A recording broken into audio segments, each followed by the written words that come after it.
Hi friends, welcome to cooking by Mahesh.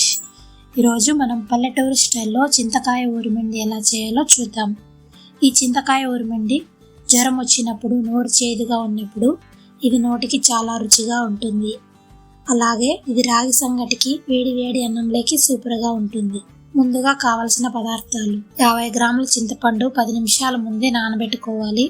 10-15 వెల్లుల్లి రెబ్బలు, 1 table spoon జీలకర్ర, 10-15 సన్నెరగడ్డలు, రాళ్ళ ఉప్పు తగినంత, కారం పొడి తగినంత.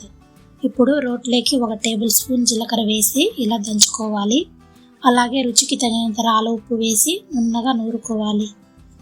నున్నగా నూరితే త్వరగా బాగా కలుస్తుంది. 15 వెల్లుల్లి రెబ్బలు వేసి కచ్చాపచ్చాగా దంచుకోవాలి.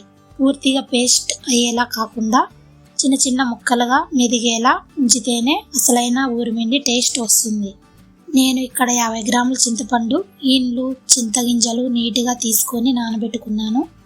ఇప్పుడు నానబెట్టిన చింతపండు వేసుకొని ఇలా నున్నగా నూరుకోవాలి.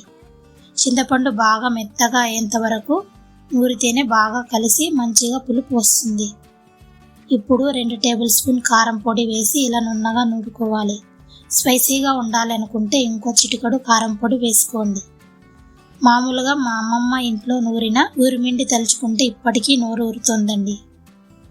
తర్వాత 10-15 సన్నెరగడ్డలు కచ్చాపచ్చాగా నూరుకోవాలి. కచ్చాపచ్చాగా నూరుకోవడం వల్ల ఊరిమిండి అనేది చాలా టేస్ట్గా ఉంటుంది. చివరిగా కాస్త కొత్తిమీర వేసి లైట్గా నూరుకోవాలి. అంతే, ఎంతో టేస్టీగా ఉండే పల్లెటూరు స్టైల్లో చింతకాయ ఊరిమిండి రెడీ.